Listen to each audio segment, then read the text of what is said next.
Welcome back to Monday Night Live. An entrepreneur that has been disrupting the lead generation industry. Introducing your host, Nathaniel Bibby. Marketer of the year. Named Nathaniel Bibby. Welcome to Monday Night Live. If you're new here, I'm Nathaniel Bibby. Over 500 million in sales for our clients using LinkedIn strategies alone.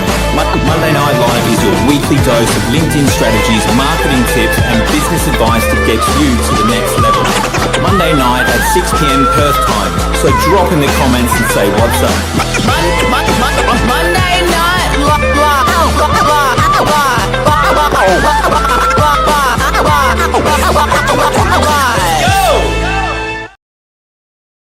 Let's go indeed, ladies and gentlemen. Drop in the chat, say hello. The biggest names in content: Gary V, Tony Robbins, Alex Hormozi, Stephen Bartlett. They aren't winning because they post more. They're playing a different game entirely. So if you're still chasing hacks, trends, or hoping viral content will change your life, well, you're already behind, because here's the good news. I've decoded their playbook, what they do and how they do it. And how do I know? Because, well, I've reverse engineered everything they've done. And I've tested things across campaigns, across multiple thousands of clients and myself as well, reverse engineered their growth, tested it again and again, and generated over 500 million in sales. And tonight I'm handing you the playbook. So drop in the chat, say hello. Let me know where you're tuning in from. Let's make this as interactive as possible. This is about a mindset shift, really, that changes everything. And you might notice, you might notice while you're dropping in the chat that my background looks a little bit different today. I'm actually coming to you from a place called Dawesville, which is south of Perth, just south of Mandurah. It's a beautiful spot. Bit of a change of scenery this week. And I know I missed last week. I had a few personal things going on behind the scenes, and they're still working themselves out, to be honest. But thanks to everyone that's been reaching out with the support. It makes a big difference, and I really appreciate it. But I'm back. You know, I had told you if I had a week off, it would be for something important. And it's just 1 week, and now I'm back. And man, we got some great content lined up tonight. So if you're new here, welcome. Welcome to Monday Night Live. Drop in the chat, say hello. This is your weekly dose of LinkedIn secrets, marketing moves, and real talk about what actually works in business today. We've generated my business, Bibby Media Group, over $500 million in sales for our clients. So we know what we're doing on LinkedIn, and doing this for 12 years. If you're a regular on the show, do drop in the comments and show them how we do it. I haven't seen any come through yet. I'm just going to pop on my phone here. I want to make sure everything's working well, because before we get into the content. So make sure you drop in the chat. We'll be able to get going a lot sooner if you can. There we go. There we go. Do you know what? It's working. It's just not coming through just yet. Hey, do you know that this, the last 3 episodes, we've had a sponsor and given away a free gift. And this episode is brought to you by Condo. Now, Condo is a platform that I use to manage my DMs. And if you watched the Yasmin Alec episode a couple of weeks ago, geez, that was a big one, wasn't it? We had like 1,200 comments. Yasmin uses Condo as well. So it's a tool that allows you to manage your LinkedIn inbox a little bit like a Gmail CRM, where you can like put tags on different pieces of different messages that you receive. You can put together little scripts. So it just organizes everything in the private messages. Because if you ever use LinkedIn for lead generation, you'll know that it's a nightmare to manage the inbox, and you lose track of leads. You forget to follow up. Some people don't get replied to. So if you head to Condo, that solves all of that. And one of the lucky people in the audience will be getting 6 months free to Condo tonight. What you need to do to enter is drop a comment. You need to drop a comment. I've got a tracker here that's keeping track of all the comments. And at the end, we're going to spin it around, and it's going to pick one to win 6 months free of Condo. I don't know what the value is, but it's certainly a few $100s. I'm aiming to rack this up within 40 minutes, absolute max, maybe 30 minutes. So for these next 30 minutes, I suggest you close your tabs, you silence your phone. There are 3 ways really that you can grow a loyal, engaged audience without spending a fortune on ads or posting endlessly every single day. So we're going to go into the first way, then we'll go into the comments after that, go into the second way. I've got my noise cancelling headphones on because it's actually raining a lot down here. Secret number one. So secret number one, when you look at guys like Gary Vee, right, and Alex Hormozi and Stephen Bartlett and guys like this, they're not thinking like influencers. They think like media companies. The cold, hard truth that most aspiring creators miss is that top creators aren't just posting content. They're running media empires, right? They know exactly who their target market is, right? They know exactly who their target audience is, what their insecurities are, what's holding them back, what sort of content inspires them, right? And if you think about media companies like, let's say, Netflix or HBO or Disney, what they do differently than your typical, say, content creator is what? Let me know in the chat. Drop in the chat. Let me know what you think they do differently, right? Okay, I'm keen to hear your ideas. But they don't wake up and think, what random thing should I post today? They're not doing that, right? They're strategic, they're intentional, and they plan their content months in advance. Now, the disconnect that a lot of you will have is they'll go, oh, but they've got a big team helping them with their marketing, which is true, right? But unless you have the system, you can't actually, manage the team.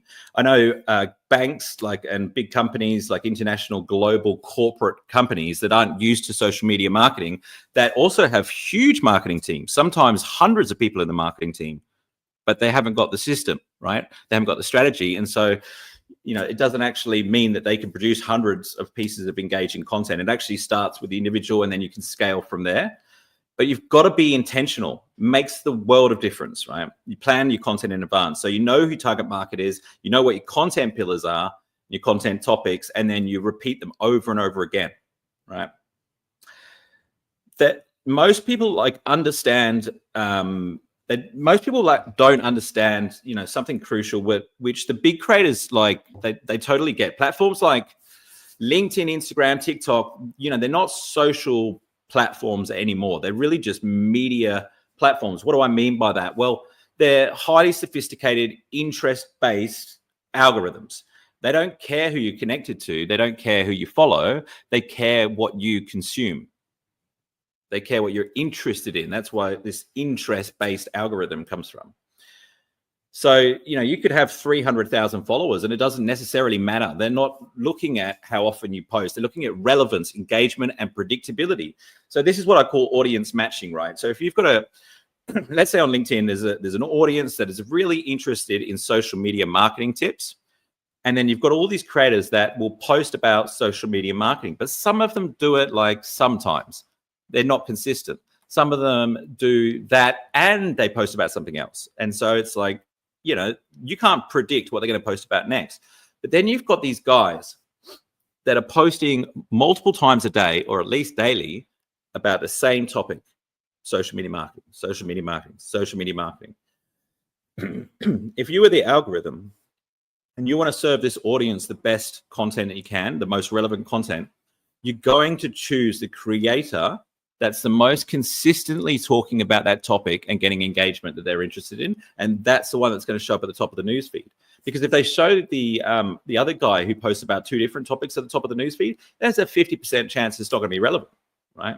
So it's actually important to be consistent. And that's one thing that I disagree with Gary Vee, because Gary Vee is the GOAT, right? He's, his book, Crush It, Transform My Life. And, he's right about a lot of things. He's talking about this interest media thing all the time now. And he was right about LinkedIn. 5 years in, I was always teaching. When I was selling, I was always trying to convince people that they should get on LinkedIn. And then when I saw Gary Vee come out and say, you got to get on LinkedIn, I was like, thank the Lord. I'm not going to have to do that in a few years' time, because as soon as Gary Vee starts talking about it, everyone starts talking about it. Right. But the one thing that Gary Vee says is, because it's an interest-based platform, you can post about some random topic and go viral. And so you should try loads of different things. I'm all for trying different things so you can decide, But once you've decided, you should stay consistent on that topic because you're teaching the algorithm what you're talking about. So that's the one thing that I don't know if we disagree on, but it's just that one caveat to what he's saying. And yeah, they're looking for relevance. They're looking for consistency, engagement, and predictability. So what does that mean for you? Well, the algorithm loves creators who own a specific topic because it just makes the algorithm's goal so much easier to achieve, right? They want to keep users on the platform as long as possible by showing them content that they'll be interested in from creators that they trust. And they work this out by dwell time, like how much time is somebody spending on your post. Now, if you were here 2 weeks ago when I had Yasmin Alec on, Yasmin's really fast-tracked his social media growth through dwell time, the amount of time that people spend on this post. Because if you think about it, right, if you do a post and then you just walk away and you go about your day, you might get a few comments that, let's say over the next 6 hours, you get 4 or 5 comments, right? But then you log on 12 hours later and you respond to them. And so you are responding to them. So you're doing that well. But Yasmin's there for an hour after he posts and everybody knows it, right? And he posts at the same time every day. So when all of these, really diehard fans know he's going to post and they jump in the comments, he's there to continue the conversation. So sometimes those real diehard fans, they're actually spending an hour or at least half an hour or 20 minutes on the post. So the dwell time, the amount of time that the average person spends on the post is extremely high. Because even if somebody reads your entire post or watch your entire video and then drops a comment, the most time that they're going to spend consuming it's probably 3 or 4 minutes, Whereas if you start a conversation and you engage them, then the dwell time just goes through the roof. And that's how LinkedIn will work out, how interested people are in what you've got to say. And then if you do that consistently, there's, every time you post, you're going to be at the top of the newsfeed for the people that are engaging with your content. So it's very important. So don't try and be everything to everyone. I mean, you do need to choose a niche, but you might need to experiment a little bit to choose a niche, if that makes sense. And it starts with your target audience. The great thing about LinkedIn is you can choose who's in your network. Like on Instagram, it's like you follow me, you might follow me, you might not. I mean, I can follow you, but I don't know you're going to follow me back. Whereas on LinkedIn, I can send you an invitation to join my network, right? And if they perceive that your network is valuable to them, they will accept, right? It's a little bit like being invited to a cocktail party. Like if you're getting invited by somebody who's important, that's connected to the right people in the business context, you're likely to get people to accept. And it's the same thing with LinkedIn, right? So your profile has to be bang on with social proof, right? You need thought leadership, you need testimonials, you need all that stuff. Like it needs to be not you doing the selling on your profile. It should be third parties, right? And then they're going to think, oh yeah, I've got this invitation, I should accept it. This guy looks like he knows a few people, probably could help me get some new clients or help build my business network, whatever. Okay. Thanks for being here, guys. I'm seeing some of the comments come through now. I know it's a bit of an unusual time today. So let's go to what are the biggest and most successful creators doing, right? Well, we already talked about that they're picking one topic, and I think consistency is important, right? Every single post they put out is like sending a signal to the algorithm, like saying, this is my lane, this is what I talk about. And obviously, as their audience gets bigger, that lane does get bigger as well. But they've already got that credibility that they're more likely to be at the top of the newsfeed. So when you do it as a smaller creator, when you've got a smaller audience, the only way that you're going to be seen as an authority or a celebrity with a small audience is to be niche, because you can be an authority in that space, in that niche, right? It's going to be very difficult for you to be an authority in entrepreneurship, something as wide as that, right? Because there's just so many people competing for that space. So your content will get prioritized. Like that's one of the reasons why I specialized in LinkedIn, whether or not I knew what I was doing at the time. Because I was in digital marketing sales. What was it now? We're going back like over 12 years ago. And even in digital marketing sales, I did pick a niche. I decided to go after medical practices because as soon as I got like enough medical practices as clients and connections, and I had experience in that area, I could very easily say, I'm the specialist for medical practitioners. And then that makes me more of a authority in the digital marketing world in that space, right? And then so when I decided to go out on my own and start my own business, I thought I'll specialize in LinkedIn because nobody else outside of America, there's 2 companies doing it in America, and they were just like, I thought they were useless what they were doing, you know, still just selling new connections. Excuse me. Whereas I was like basically getting people leads. So whenever LinkedIn came up in a conversation, especially in Australia, you know, you're sitting around a room full of executives and they're like, oh, we really need to get onto LinkedIn. Someone's going to say, I know the guy, Nathaniel Bibby, because I'm the specialist, right? Now, if I did all digital marketing and LinkedIn, that's not going to happen, right? So if you want to become an authority, you just pick a niche. And like in this case, that is a platform.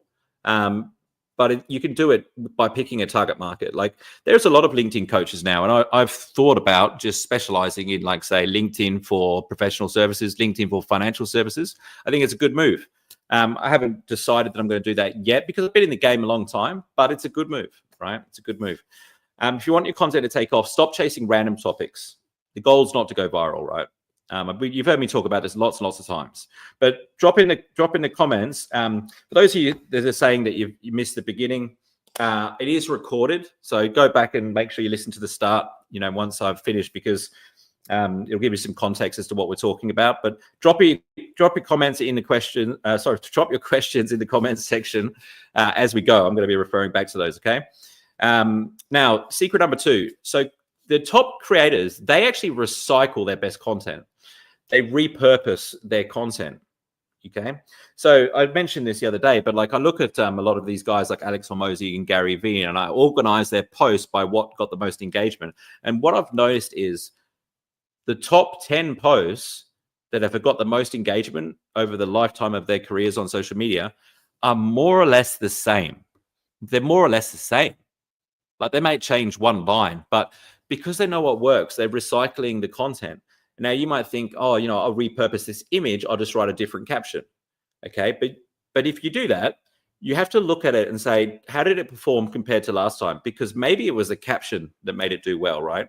You find something that works, then you work around that and you just find out which part of it made it go viral, which part of it made it do well. And then you'll have a very clear understanding of what's going to perform and what's not going to perform. I bet you that if you spoke to Alex Hormozi or Stephen Bartlett or Gary Vee and asked them, do they know if a content's going to blow up before they post it? I think most of the time they would say yes. Not all the time, especially with Gary Vee. Like he experiments a lot with different stuff, but I think they know exactly what they're doing. Like Alex Hormozi made a conscious decision to get less views on his content, particularly on YouTube. He said he's getting like 5 times less views now because when he started, he was using all of the neurological, psychological hacks, which keep people watching, get people's attention, keep people engaged. But it's very like fast paced and it's entertaining and is like, you know, fast cuts. It's a big production value. When he switched to just doing face to camera, maybe with a whiteboard, and it was like an hour and a half and he was just teaching something, the audience got way smaller because he's now catering for an education audience. They're not there because they've been psychologically tricked into it, which I would call like somewhat entertainment, right? But he made more sales because people who consume educational content are way more likely to buy than people who are there to be entertained. Okay. Whereas Mr. Beast, like, you know, the biggest YouTube creator so far, he's all about retention. Like everything that you see in his video is so calculated to hold your attention. So it's a different business model because Mr. Beast is like basically making his money from YouTube. Whereas Hormozi, like he's selling books and he's got a business where he buys other companies and things. So it's a little bit of a different model. You got to ask yourself, like, are you a YouTube business? Or are you business? Because if you're a business, then your social media should be designed to create leads for that. And that means you'll probably want to look at educational content as opposed to entertainment. What if you have various topics, but within a theme? Could you focus on execs hiring or retaining? Or would it be best to focus on resilience rather than execs? Yeah, I think that is a narrow, like you can have that broad topic and then you have like those 3 segments that you mentioned underneath that, I think that's totally fine. I think it's just about training the algorithm who your content's for, right? So it's for like, it's either it's for these people or it's, you know, it's about this topic. So if your content is specifically for guys in HR or recruiters, constantly refer back to that, you know, and if it's about different, you know, areas of that, then that's fine, because you're targeting the same people and you're hitting the problems that they share in common. You know, my content is relatively broad, but overall, the algorithm knows what I'm talking about. Like I'm talking about social media and content marketing. Now, I could make it as specific as LinkedIn marketing. I've decided not to do that, mainly because I want to bring in a much broader audience in terms of the clients that I want to work with. If I just did LinkedIn, what I would find is a lot of the people following me would be solopreneurs or LinkedIn creators. And what I'm actually trying to attract are businesses with marketing guys, sales guys. Hey guys, thanks for being here. Thanks for dropping in the comments. Yeah, this will be recorded, so you can go back on LinkedIn and watch the recording so you don't miss out on any of it. So the world doesn't need more content. I think this is one of the biggest things that people get wrong, especially businesses, right? You don't need more content because there's loads of it. You know, it's the last thing we need. We need more distribution, if that makes sense. So the best content creators on the planet, they're repeating themselves constantly. And I hear people all the time say, oh, I can't post about that because I posted about it 6 months ago. I'm like, 6 months ago? You honestly think 6 months ago anyone's going to remember what you posted? Even if it was 3 weeks ago, you can repurpose it. Absolutely. You know, you don't have to have these huge high standards on yourself. Like, people forget what they consumed. You need to repeat yourself. You need to remind them. Doesn't matter if they remember it or not when they see it. You're reminding them who you are and what you do. The mere exposure effect is really important. You know, this experiment that was done many years ago. I forget all the details, but like the more times that somebody's exposed to your brand, the more familiar it is. Now, familiarity builds likability, trust. The more likely they are to buy from you. It actually works on a subconscious level. Like, they did this test, and I don't know all the details, can't remember all the details, but where they showed a brand like consistently for a certain amount of time in an ad. And then they did another ad where they like show the brand so quick that your conscious can't even see it. And they did it 25 times. And people favored the brand that they saw with their subconscious afterwards. So that's familiarity, right? Even though they weren't conscious of it, that had an impact on them. So post more content, like get more content out, get your face in front of them more times. And repeat the same content. Use the stuff that does well, obviously, but you can change it a little bit, but you don't necessarily have to. If you're going to change anything, change the hook, the first line, right? Alex Hormozy's top performing posts, they're like the same, they're almost exactly the same. The only reason I think he's changing the hook or changing one line is just a test and measure, right? But ultimately, he knows that that'll do well. So every 3 months, he's doing the same posts. So, and people do forget, and the algorithm forgets, and your newest followers, they've never seen your old stuff, right? Your newest followers have never seen your old stuff. So most creators are stuck on the hamster wheel chasing fresh ideas every single day. The top performers are doubling down on what already works because it's important. Like those new followers, they should see your best stuff. If you posted 6 months ago, they're not going to see it. Okay, so that's the difference between content creators and people that are running media companies. They're building a portfolio of high-performing assets that get reused and repackaged for years. And so, you know, I'm down in Dawesville here for the week, and I've only got 3 of my hard drives with me, but I got 3 hard drives full of content that I know will do well. So if I need to post anything, I just pull the hard drive out, and it's all there. It's all organized, right? So you reuse it.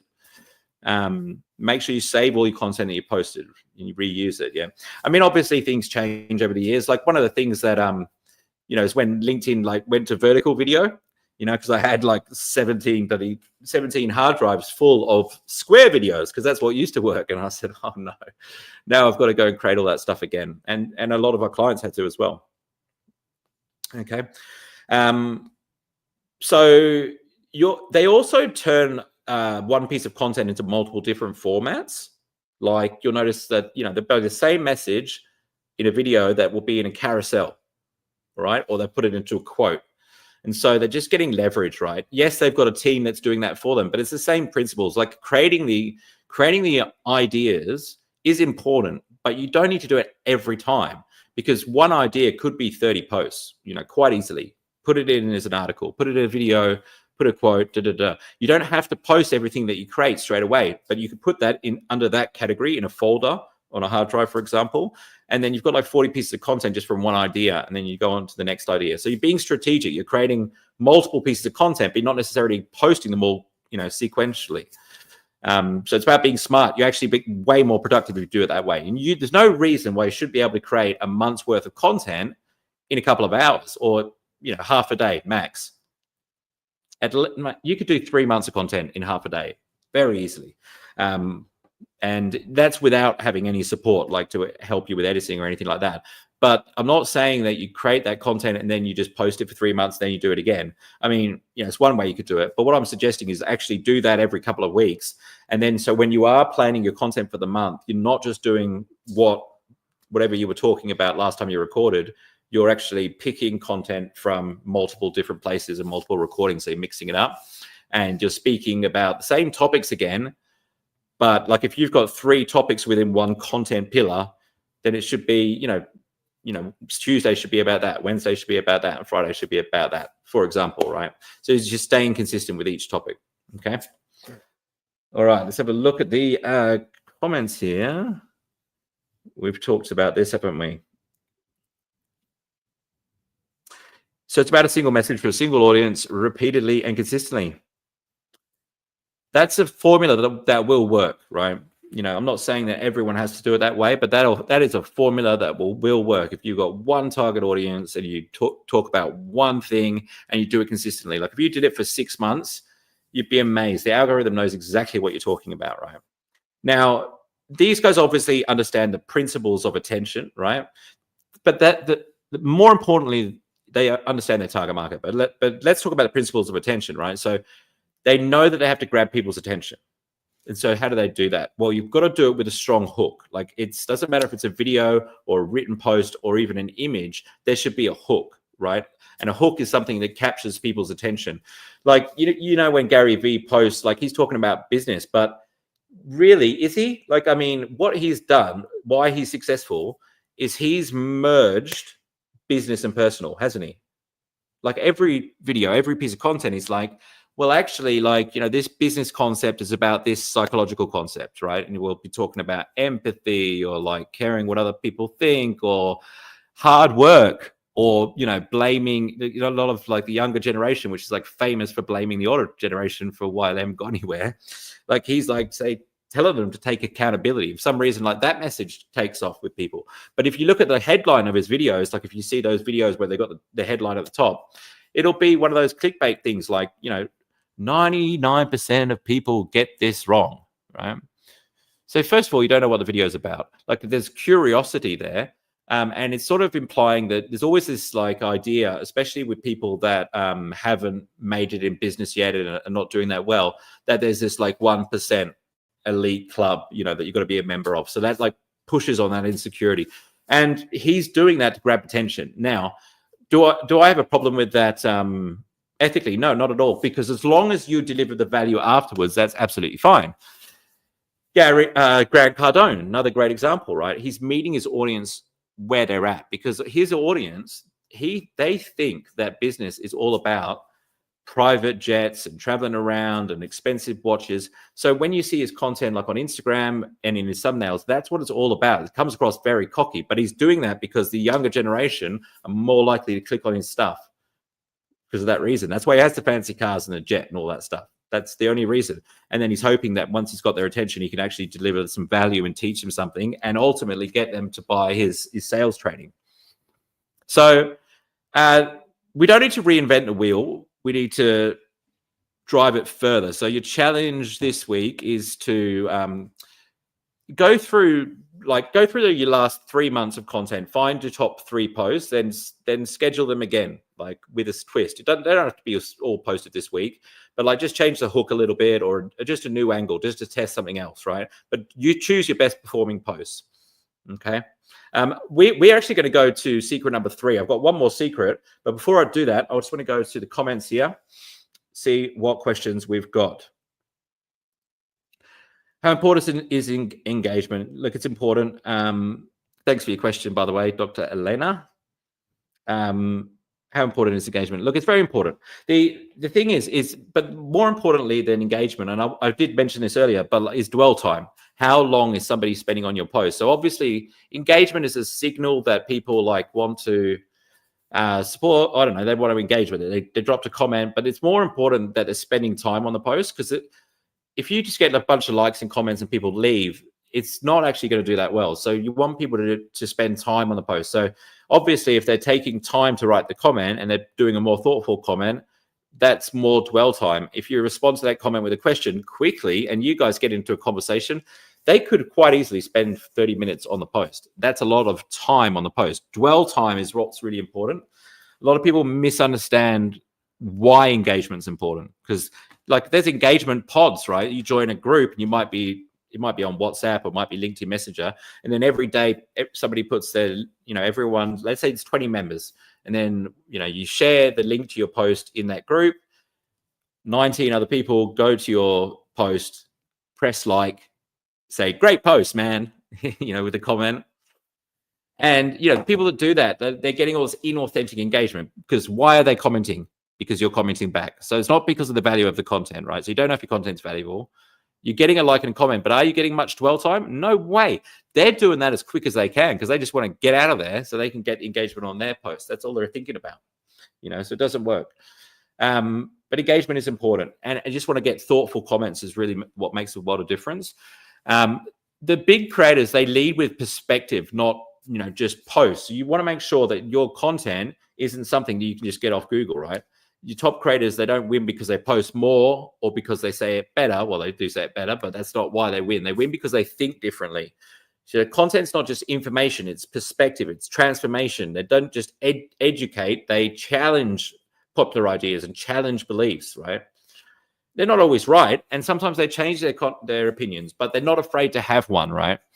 I asked Grant Cardone when I interviewed him off camera, I said, Grant, this is where I'm at, man. I can't remember how many followers I had at the time. And I said, this is how much engagement I have. This is how big my business is. What am I missing when it comes to social media? And he goes, dude, you've got to have bigger opinions on stuff. You got bigger opinions on things. You're too safe. You're agreeing with everything I'm saying. And I'm like, well, I'm curious and I'm learning. But he's like, yeah, but ask me something you disagree with, right? Go and find somebody you disagree with and interview them. He goes, because that's the key, is having bigger opinions and challenging popular beliefs. And then that's the sort of content that will do well. And you notice a lot of these influencers do that. Okay. So it doesn't just educate it. It gives them people perspective, and the people that share that perspective get drawn in. The people who don't share that perspective also want to challenge it in the comments. And that's good for engagement. Grant Cardone said, you need more haters, man, because they boost your content a lot. Right. And so there's a marketing philosophy around this when it comes to copywriting. I don't know exactly what it's called, but it's like when you want to build a community, it really helps to have a common enemy, right? And this is getting a bit dark, but this is a huge copywriting tactic. You'll notice that a lot of people do this, and sometimes it's authority or the government, or you're working a 9 to 5 or whatever, but having a common enemy actually unites people together. Just telling you, the marketing hats, that's what a lot of people are using when you go out there. And it doesn't necessarily have to be a negative thing. Okay. So ask yourself 2 questions before you post. What does my audience believe right now that's keeping them stuck? What do they believe right now? Not necessarily what, is keeping them stuck. What do they believe right now is keeping them stuck? And how can I challenge that belief? Subtly, powerfully, consistently, right? Why do they believe they're stuck right now? Okay. So,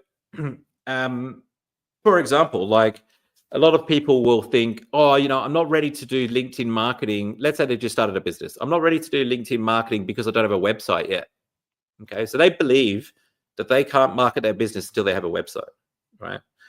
Now, I can challenge that belief. Well, why? Because I started my business without a website and just LinkedIn, right? It's actually It's actually a form of procrastination. Like, you don't need a website. It's got nothing to do with it. You don't need a business card. You don't need any of that stuff to start a business. People always think you need all these things to start a business. You don't. You need a Australian business number in Australia, or you have similar stuffs in different countries. Basically, you need an entity, and you need some customers. That's it. How you get the customers doesn't matter. You don't need a website to do that. Whoever come up with those rules, that it's not. You can do it any way you like. You can knock on doors. You can, pick up the phone, or you can set up a LinkedIn profile. But you don't need any of that stuff, right?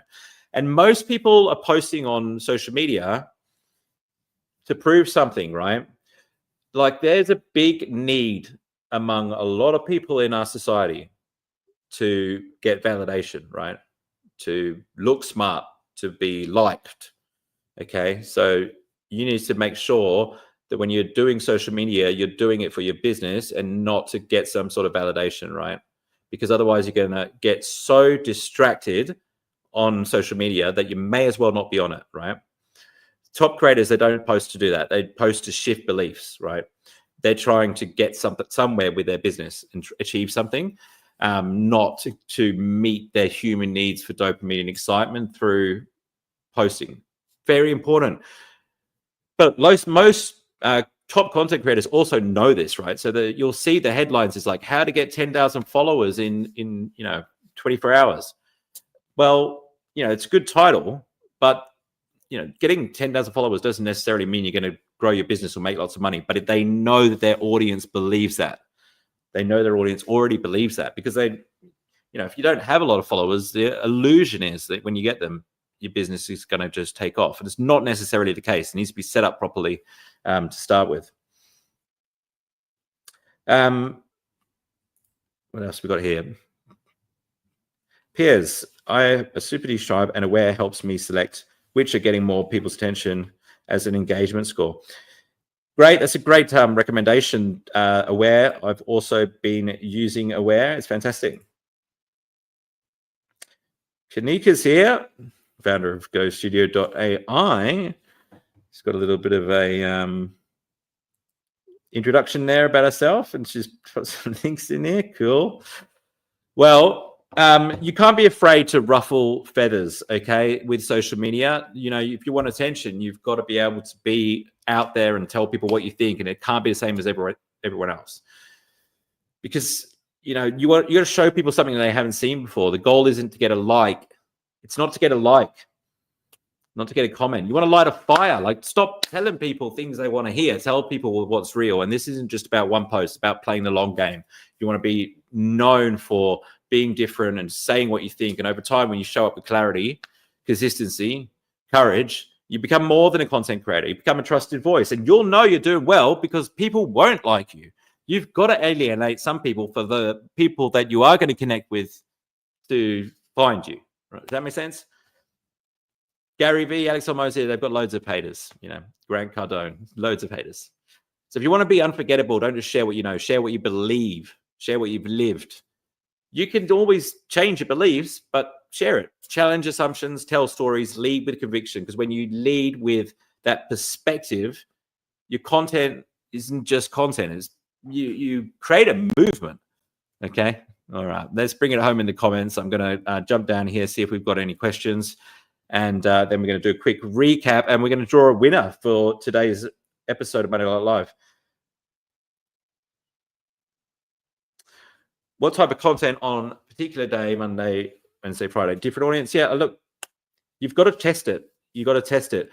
I think that the best content, is Monday to Thursday, really. I like to put my best content on Monday, hence Monday Night Live, because I know that every weekday after it, it's going to get engagement. Therefore, it'll stay in the feed longer. If you post on Friday, like you got the weekend, so it's not going to last very long. Tuesday, Wednesday, Thursdays are good. I don't think it matters too much. You think about your own audience, think about what topics would be relevant for those days. But like, if I'm going to post something fun and a bit more lighthearted, that I'm not really, it's more about like building some sort of individual relationship with the audience. Like, I'm quite comfortable posting it on Friday. Whereas Monday, people are in business mode. So, look, don't get me wrong. I don't do this to a T. Like, I'm not 100% accurate with what days I post what topics, but technically it works well. Like, Yasmin does that, and I think it's a great idea.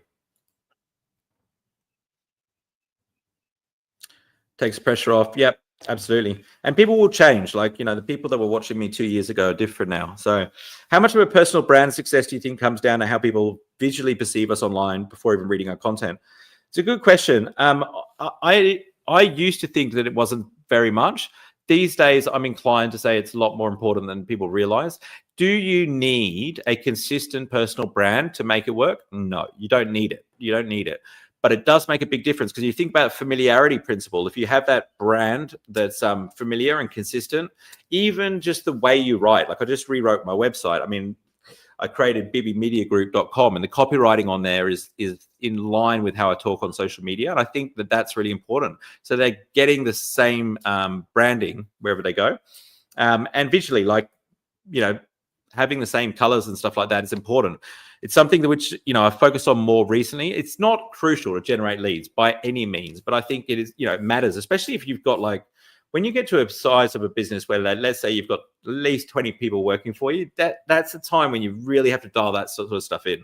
It doesn't matter too much when you're just one or two of you, but it's something to think about later on. I don't think it's a priority when you're that small.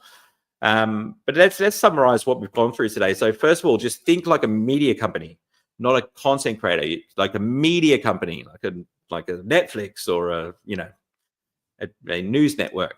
You're not just posting, you're programming, you're training the algorithm to see you as an authority and what people should expect.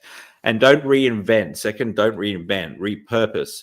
Your best content is a gold mine. Reuse it, reframe it, reignite it. One thing I didn't mention earlier, which I will mention now, is don't be afraid to take what somebody else has posted and has done really well and just package it up yourself. Trust me, all of the top creators do that.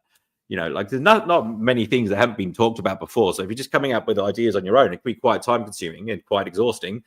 Go onto YouTube, see what people are talking about in your space, and then package it up for LinkedIn. Just repackage it up. Add your own little flair on it. But the topics are out there. You don't have to reinvent the wheel. And third, you're not just here to share content. You're here to shift beliefs. So lead with perspective. It's how you build trust before the pitch. Loyalty before you get a lead, All right, legends. It's time to draw our winner. Let's see who has won tonight's episode. And we'll get 6 months free of Condo. I'm actually going to share my screen. Let's do it together. I'll share my screen here. All right. I'm in the running as well, am I? Don't tell me I've won. Favor Ugo. I hope I pronounced that correctly. Congratulations, my friend. You have won 6 months free of Condo. Now, what I'm going to do is I'm going to where's my mouse gone? Stop sharing. I will send you a DM after this with what you need to do to claim your prize. I'm just going to address a couple of these comments. Hey, Favor, well done. Congratulations on winning. I know that I might not be popular here yet on LinkedIn, but I didn't know. Well, yeah, you got Condo now. Who knows? Future's looking bright. What's the most effective way to start marketing without burning out as a solo founder? Just document, this is a good one. Document your just document your journey. Just document what you're doing. Don't overthink it. The biggest trap that you can fall into is making it perfect. Don't waste all your time on Canva. That's not what you want to be doing, okay? You just want to make sure you're posting consistently, getting ideas out there and testing things, but document what you're doing. So make it part of your daily schedule. Like if you're just starting a business, okay, I went to this, I had this meeting, this is what I learned, or I'm going here and this is what I'm thinking. And, one of the things that I do in my business that's different is this. So you just make it part of what you're already doing because you don't want to procrastinate on social media. A lot of people starting businesses where they get stuck, they procrastinate on social media and they think they're doing work and they're not. Okay. The goal is not to win LinkedIn. The goal is to win a business. Okay. All right. So if you want more tips and lessons, you should head to my YouTube channel, guys. I got 21,000 subscribers now. Go over to Nathaniel Bibby on YouTube. There's so much free content there. I've got live talks, workshops, episodes of Monday Night Live. Make sure you hit the notification bell so you get all the new videos. I publish a video on there at least once a fortnight, and then I'll do this every week. So this is Monday Night Live. We are building the biggest show on LinkedIn, the weekly show, and we're building it based on results, one result at a time. So remember that knowledge is only potential power. Execution is where the real power lives. So don't just be inspired, be relentless, be executing, be the one who achieves the result and doesn't just learn how to do it. So until next week, thanks for being here on Monday Night Live. Stay legendary. Peace.